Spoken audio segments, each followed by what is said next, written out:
Hey everyone, this is Derrick Broze, the Conscious Resistance Network, and today we are going to be talking about rejecting the new normal. There's a huge push for us to acquiesce, to become comfortable, content with, and used to what is being called all over the media the new normal. And we're going to discuss exactly what this new normal means, why we should push back, how we should push back, and what some solutions are.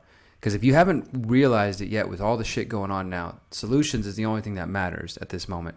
First, though, before we get into that, theconsciousresistance.com is our website.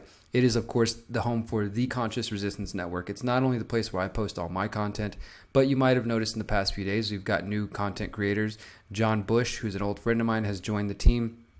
Also, Regan Keeley, she recently put out a couple new videos. She contributes periodically. She put out a new music video today. For those who haven't heard her playing some uplifting music, check that out.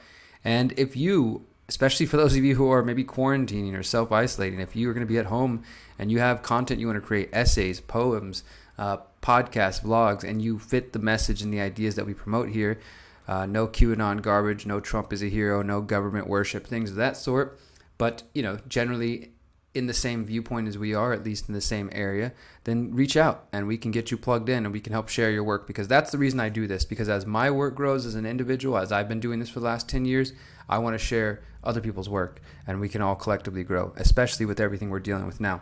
So bookmark theconsciousresistance.com, follow us on all of our alternative social media channels, sign up to get a free ounce of Kratom if you want to support us and support our sponsor. And if you can hear the sound in the background, it's because I'm not at my usual place, I don't know what that is, but I'm not at home in my RV, let's say that, home being Houston, Texas. I'm in Mexico right now. Last couple days, we made a decision that it was time to get out of the country and to get to Mexico, where there are family and friends, and for us, a little more safety. And I'll talk to you more about that in a moment. But we left last night around close to midnight, headed out to the southern border, made it across about 6:30 a.m. this morning, and have been getting settled in all day. I'm not going to say where I'm at or where I'm going, but that information will be revealed in time to those who need to know. And for those who really want to know, I recommend checking out my recent book, How to Opt Out of the Technocratic State, specifically the chapter, The Counter-Economic Underground Railroad, if you want to understand what my goals are. But let's talk about this idea. Let's talk about this idea of a new normal. We're going to go over I think I got 10 articles here, 10 different links, and see this message that's being pushed in your face, that's been being pushed for the last week or so. The new normal, China's excessive coronavirus public monitoring, could be here to stay. And not just in China, but I think everywhere. Over the last 2 months, Chinese citizens have had to adjust to a new level of government intrusion. Getting into one's apartment compound or workplace requires scanning a QR code, writing down one's name and ID number, temperature, and recent travel history. Telecom operators track people's movements, while social media platforms like WeChat and Weibo have hotlines for people to report others who may be sick. Just like 1984, you get to report people if they're not worshiping Big Brother, or in this case, if they're breaking the quarantines or the social isolation. Some cities are offering people rewards for informing on sick neighbors. Chinese companies are meanwhile rolling out facial recognition technology that can detect elevated temperatures in a crowd or flag citizens for not wearing a face mask. And let's check this out real quick. Does anybody on here use Telegram? For those who do not use Telegram, I recommend using it. I'm not here to say that it's a perfectly powerful encrypted app or that your information's safe, but it's a useful platform. I'll just say that. It's better than Facebook Messenger for sure. It's better than some of the alternatives. And there are a lot of new groups and chats popping up where activists from around the world are communicating information about coronavirus. People are debating and arguing whether they think it's real, fake, or if it's worse than we're being told, or it's not as bad, or whatever. But more importantly, and I think the only thing that matters, is people are coordinating how to connect with each other, how to help each other get out of dangerous areas into safer areas. And this video has been shared recently. It's come from the South China Morning Post. This is exactly what they're talking about. Check this out. The cop wearing smart helmets that identify potential coronavirus carriers using augmented reality and thermal cameras.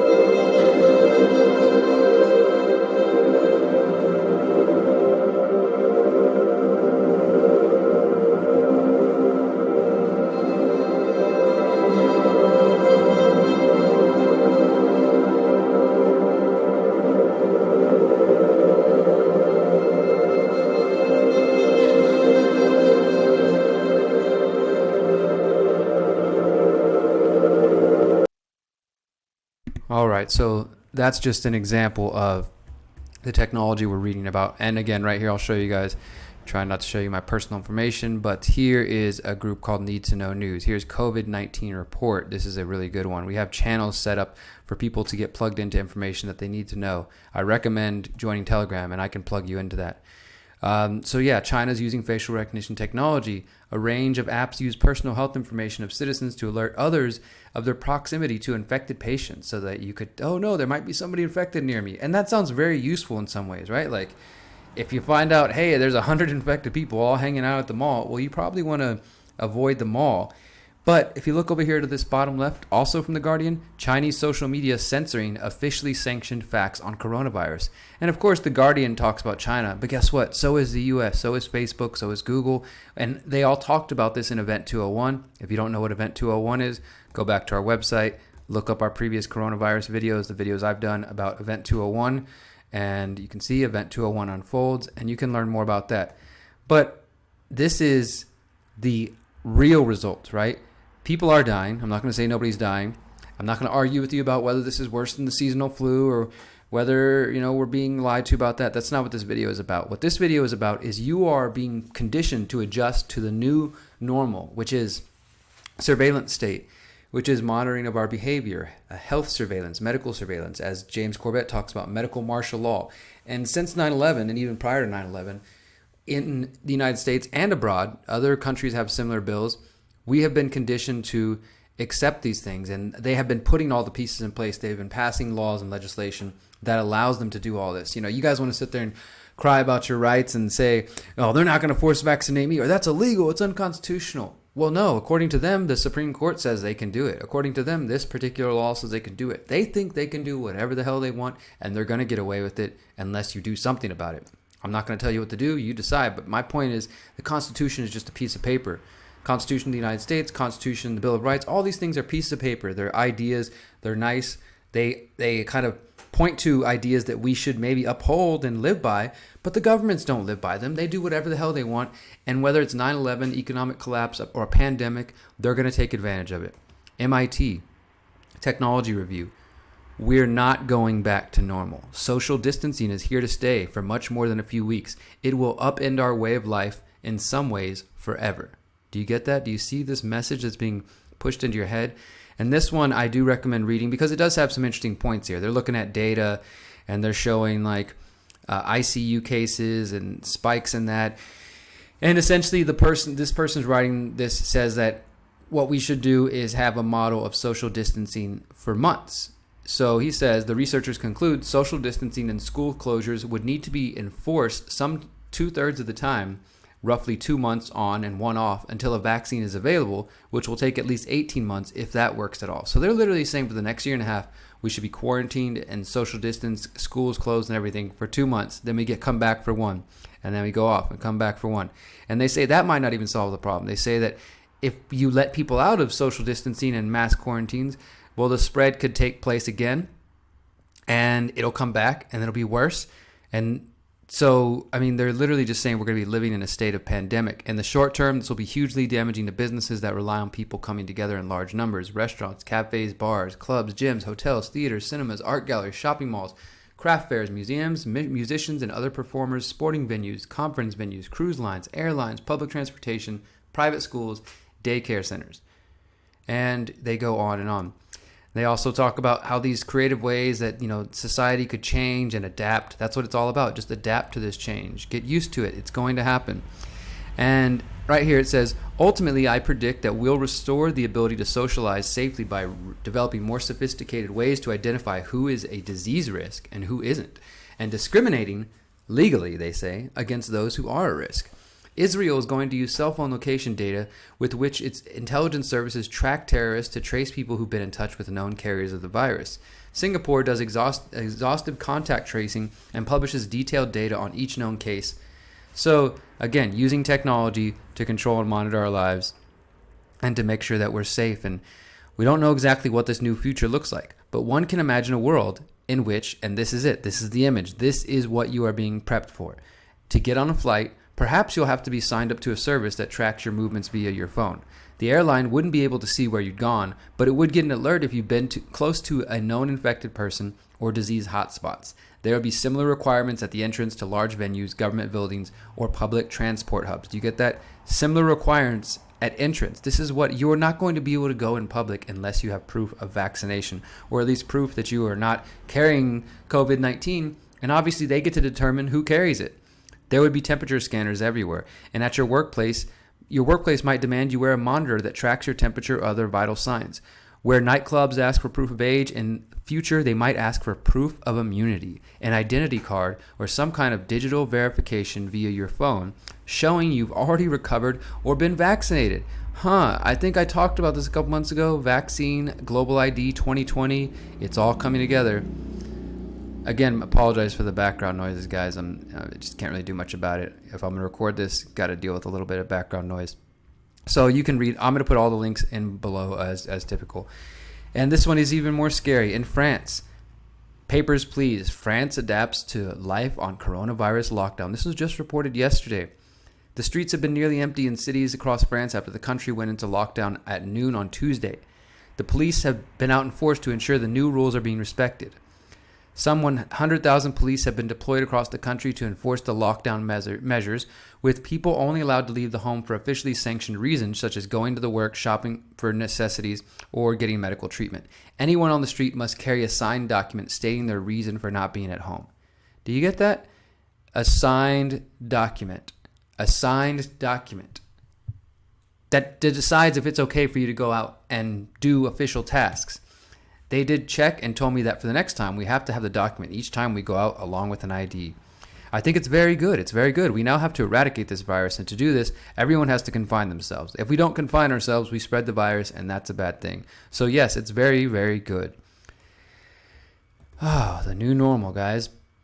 BBC News. Police in Spain have been using drones to check the streets for anyone ignoring Spanish orders to stay home during the coronavirus outbreaks. And I know on the Mind Unleashed, we reported that some of the drones are yelling at people like, hey, get back inside. What are you doing out there? And here's a side note, guys. Let me just pull this up for while I just see this trending on Twitter. 1 hour ago, Senator dumped stock after reassuring public about coronavirus. Intelligence Chair Richard Burr sold up to $1.6 million of stock around the time he was receiving daily briefings. Maybe they know something we don't, as typical. South Korea is winning the fight against coronavirus using big data and artificial intelligence. More of that same thing. What else do we got here? MIT. We're not going back to normal. We already read that one. Then The Atlantic here. You will adjust to the new normal. An expert provides context for the oh my God moment many have when they begin to grapple with a pandemic. And I'm not even going to read through this, but it's basically just, again, trying to get you to, get over your fear, your concern, the oh my God moment that life's changing and it's not going to go back to normal. So what are some of the changes that we've talked about? They're talking about excessive monitoring. They're talking about facial recognition scanning, thermal detection, papers, please, talking about social distancing and quarantine, mass lockdown becoming a regular part of life. We're talking about drones flying overhead and monitoring our lives and artificial intelligence. Sounds like the technocracy. Sounds like the technocratic state. And then I'll bring you over here to probably the most disturbing, disgusting piece of anything written I've seen in years. Shut Us Down Already, Mr. President, by Gene Marks, an opinion contributor writing for The Hill, published this morning, today at 12:30 p.m. This guy, he just needs to go live in China. I mean, can somebody ship this guy to China as quick as possible? Because it's obviously what he wants. And there was a similar report like this I saw a couple days ago. It was somebody saying, I don't even want to pull it up, but somebody saying, I just came back from China and I felt so much safer. Now that I'm here in the U.S. with all this desire for individual liberties and freedoms, we're all at risk. I can't believe this. How dare they believe in these liberties and protections. We need to move past that and lock things down like the Chinese. And this guy both of them just need to go to China. So he says, why has China reported 0 new cases if you believe the Chinese numbers? because they were shut down, totally and completely shut down. In a totalitarian society like China, this was possible. For weeks, no one was allowed in and out of the city except for deliveries. People were confined to their homes. After making many awful mistakes, the Chinese government pivoted, quarantined the region, and then enforced these rules with a heavy hand. You can argue with their tactics, but you can't argue with the results. It worked, which is why I say to President Trump, shut us down, sir. Please just shut us down. I mean the whole country. Not just New York or San Francisco, but Louisville, Denver, Harrisburg, Clearwater, and Madison. Every small town, whether there's a case or not. I'm talking martial law. Do it. You said you're now a wartime president, so act like one. All businesses should be closed. No travel, no planes, no cars, no movements. We'll stay in our homes and leave only to get food, to go to the doctor, and to walk our dogs. This fucking guy's insane. This is like, seriously, I mean, I don't really use that word traitor too much, right? Because he's a traitor to the Constitution or traitor to America. I don't really care about those things. This guy's a traitor to humanity. It's just the idea that individual liberty means anything and that people own themselves. I mean, this, of course, well, we're in a pandemic, right? Remember that meme that was going around, 9/11, the 24/7 excuse for everything, right?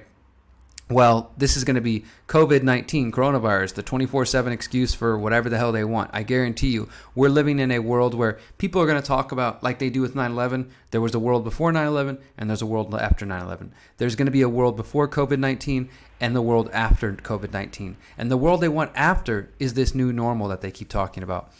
And he goes on, he says, without a definitive eradication, businesses, especially small businesses, are going to continue to suffer widely in the months to come. Many of them will fail because of it, but not if we have an enforced, draconian, serious nationwide shutdown. With that, every business closes their doors and we wait it out.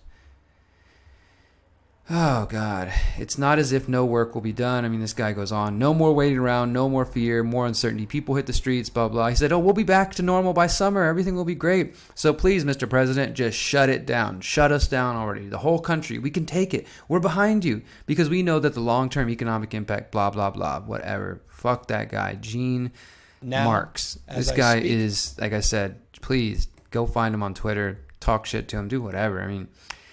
And then this is some other scary things, right, that we're being seen here. This is from USA Today. Rarely used in modern times, quarantine laws give public officials wide-ranging powers. Another article, and this one's not as aggressive or idiotic, but it does just make it clear that they think that, again, they have the legal justification to do this. This recent actions highlight little known and rarely used powers of government to narrowly limit the movements and interactions of residents at the expense of individual liberties. Those powers are in addition to the flexibility granted to governors who declared states of emergency. State and federal authorities are dusting off long-shelved plans to force Americans to stay in their homes, ban public gatherings, including sporting events, close schools, and restrict travel in ways that seemingly violate constitutional protections. And they talk about this has happened before. Studies show the government's willing to use those powers in the Spanish flu saved millions of lives. So experts said U.S. residents should expect widespread efforts to curtail their movements. This would include isolation, the lockdown of an individual person, quarantines. And look, guys, this article came out just 7 days ago. And think about that, already sounds like this was written 2 years ago. Like, oh, they might quarantine people. Everything is happening so fast. This is how the state's going to operate. They have to do it day to day, new actions every single day. They can't just slow down because then the people might start questioning. They might start thinking like, is this necessary? Hey, and if it is not as bad as we're being told, maybe people will start questioning the numbers. And if it's a lot worse, people will, be dying. And I guess, if it gets worse one way or the other, or whether it's real or imagined, or you tell them it's worse, people will be begging for you to come save them. So the new normal is being pushed all over. If you just do a simple Google CIA search of the new normal, you will be very pleasantly disturbed at how much information is out there. And this leads me to this one here. Huge lines in gun stores across America as countries panic buy weapons. This is the other reality, is that people see what's happening. People are concerned that as we get told to lock down, and a lot of Americans are ill-prepared, have no food, have little money in the bank, and also we have cops telling people that they're going to not respond to calls, and they're going to not respond to burglaries and vandalism, and also Some people are being let out of prisons and jails, which honestly, I think that should happen in some way. I don't know if you just let them out in the streets, but those places, prisons and jails, I've been there. They're horrible cesspools of disease and just filth. So people will get sick and die there. And for those of you who are like, well, you shouldn't do the crime if you don't want to pay the time, screw you. There's a lot of people who are in there for non-violent offenses that shouldn't be locked up. So that, I think that's a good idea. But if they're just letting violent criminals out the street and at the same time telling people that they're not going to help us, that's a recipe for disaster. And so you have this new normal, this push for adjust to the new normal while people are being quarantined, people are being told to social distance, people are being shamed. How are you supposed to organize in a society like that? And then you have people buying guns. And I'm going to pop over here real quick. All right, this is something I said earlier on the Telegram here channel. The way I see it, there are a few things we know without a doubt. Most people are accepting the mass lockdowns, quarantine, social distancing, the new normal. Most people are underprepared for those situations, financially, food-wise, mentally, spiritually, etc.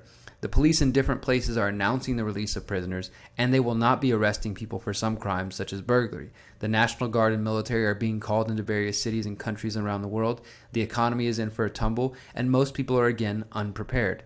There is going to be a push for a vaccine. If not mandatory, there will be some type of wristband or barcode, like I just told you is happening in China, or some system to verify who has been vaccinated will likely be put in place. That's going to be the Global ID 2020.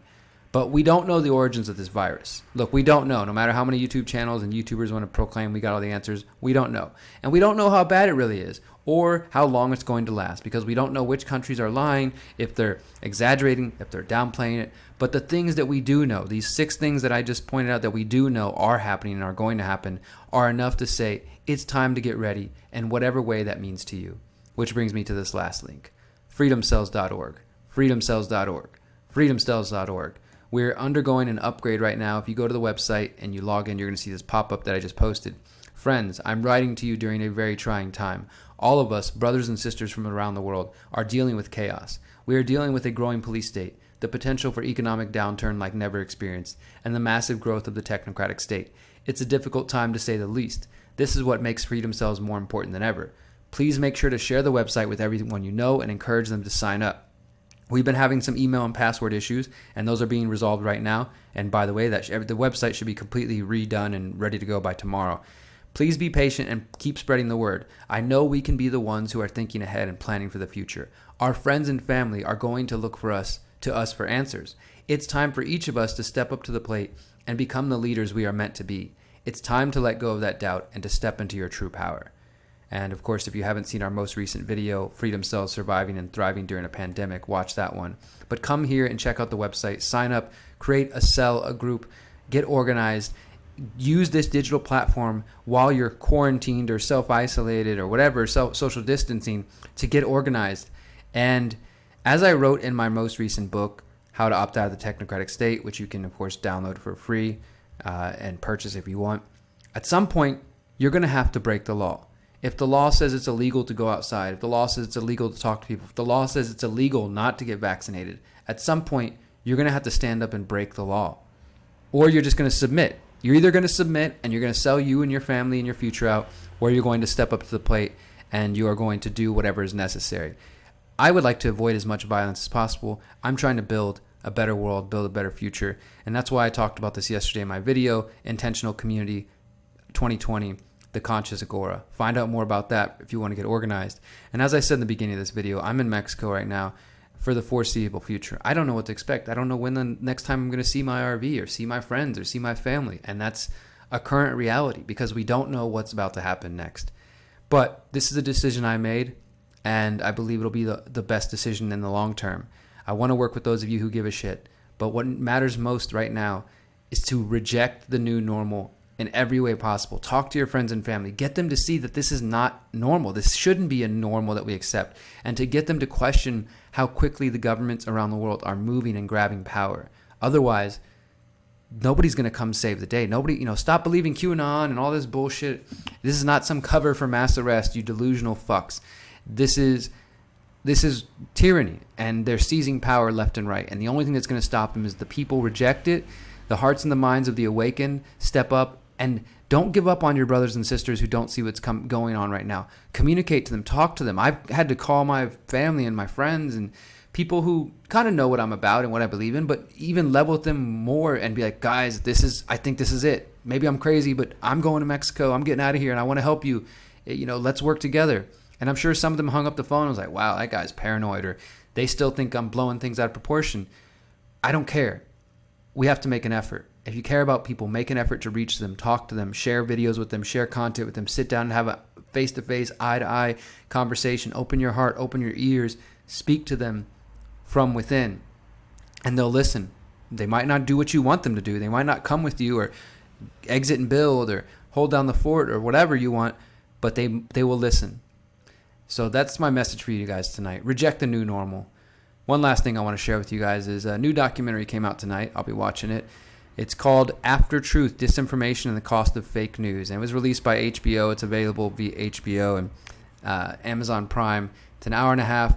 And I'm sure it's a bunch of propaganda. It talks about the rising phenomenon of fake news in the U.S. I was actually interviewed for this documentary, and I'm interested to see how they, make me look, because they interview me about Jade Helm. For those who remember, I did reporting on Jade Helm years ago, and I was out there watching the situation in Texas. And interestingly enough, Jade Helm might have been a preparation for what we're seeing right now. But yeah, this documentary just premiered tonight on HBO. I think it's going to be available in the coming days and probably on some download sites. I plan on watching it. I'm going to screen cap the whole video, so if anybody wants to watch it, let me know and I'll send you a copy of it. That's it though, guys. Like I said, man, I'm exhausted with talking about coronavirus, COVID-19, but I feel like this is probably the only thing we're going to be thinking about and talking about for a while. And what I want to pull apart from the crazy news is just, some of these channels are just going to keep telling you every day, okay, here's new cases here, new cases here. I'm not here to talk about the daily updates themselves. I want you to look at the bigger picture, the philosophy, the bigger worldview of what's taking place. That's why I'm talking about the new normal. Reject the new normal with every fiber of your being. For those of you who give a shit about the future of this planet, it's time for us to think about the 7 generations and beyond. So what you do today matters more than you can possibly understand. Don't give up. Don't give in. Keep building. Till next time. Remember, you are powerful. You are beautiful, and you are free, but now's the time for us to prove it. Peace.